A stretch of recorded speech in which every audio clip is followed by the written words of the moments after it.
canto unha llorome.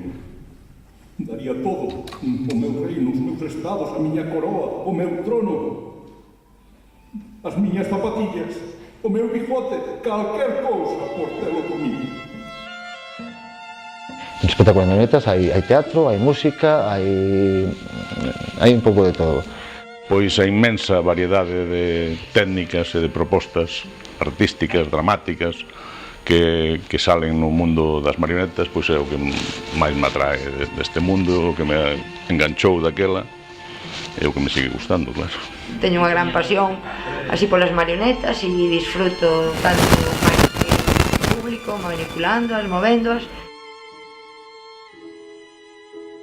Este é o noso taller onde traballamos, onde facemos as nosas marionetas, e está ao lado do Museo Galego da Marioneta, que é un espacio que o Concello de Lalín pois nos cede para manter aberta aí unha exposición de títeres representativos das compañías galegas, pero tamén representativos de todo o mundo e todas as técnicas de manipulación de marionetas que hai, que conocemos. Dedicámonos fundamentalmente a facer espectáculos de marionetas, de títeres, a manipular a estes seres que andan así sempre ao redor nos. Iván, Vítor, dime, que é o que che pasa, home? Que che ocurre? É o que fai que entres desta maneira na sala do trono a probar o meu recurso? Xusto cando eu din orde de que ninguén me molestase, porque quería estarse... Ti fora de aí! Que lle estaba cantando o trono, majestade. A veces empezamos cun texto que nos escriben, que escribimos, ou simplemente unha idea, unha situación, empezamos a traballala, sobre ese texto nos ideamos as marionetas, a forma do escenario, o espacio físico, e a medida que vas avanzando o conto cambia.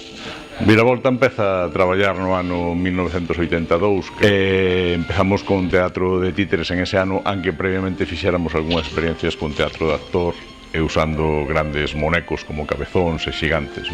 Entón estábamos certamente atraídos polo mundo este de construir cousas e facer cousas. Entón o paso aos títeres foi realmente moi pequeno. Mais ben engancharonme eles a min.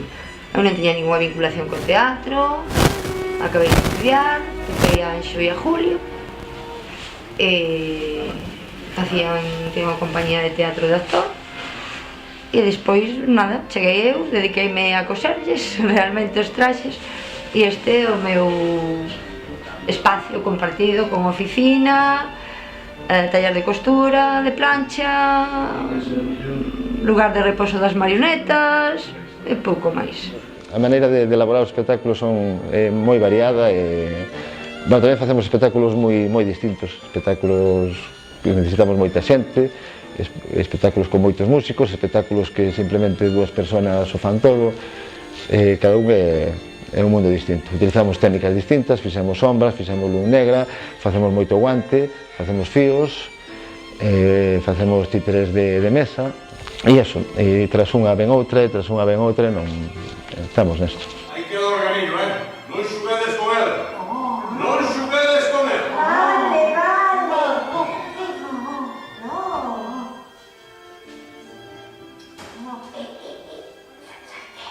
Sartelo. Deixasme tocar o organillo un pouco. Unha vez metidos foi, bueno, pues descubrir no meu caso que son como unha droga dura e que as marionetas enganchan, e aí houve que meterse xa a informarse, a enterarse do que era o mundo das marionetas, a conocer a historia da marioneta galega, da marioneta no mundo, as distintas técnicas e tal. Os tempos cambiaron, agora hai moito máis posibilidades de formación. No tempo que empezamos nos non había, co cal, como dixo Ángel, todo era autodidacta, cada un con os seus recursos chegou hasta donde podía, viravolta os tres chegamos ata aquí. Isto é o que somos e o que temos. Eu creo que non hai títere para adultos ni títere para nenos. Hai títeres. Hoxe hai a tendencia de separar moitos mundos. Antes o Barriga Verde andaba polas festas e íbamos pequenos, íbamos maiores, íbamos vellos. E si, ás veces pretendes facer un espectáculo máis para maiores, ou che sabe máis para maiores, a trama é máis complicada, utilizas pois certos recursos humorísticos que, claro, un neno non as pode pillar, pero pilla o que pilla e o pasa ben igual.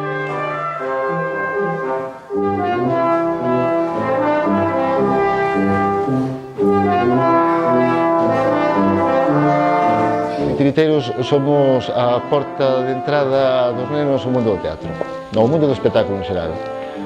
Casi sempre o primeiro espectáculo que ven que lles impresiona é un espectáculo de marionetas.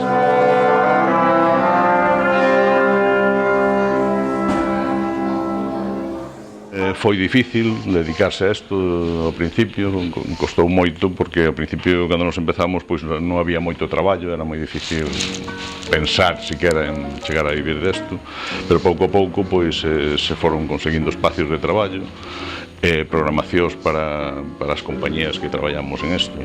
Hoxe en día si se pode vivir, non é que sexamos moitos que vivimos desto, pero si se pode vivir e aparentemente se pode continuar vivindo. Creamos festivais de títeres, cando fixéramos a Asociación de Titiriteiros Galegos creamos os encontros dos titiriteiros, depois veo o Festival de Vigo, veo o Festival de Santiago, o Festival de Redondela, e entón tamén o público que fomos creando pudo ver o que se fai prácticamente en todo o mundo.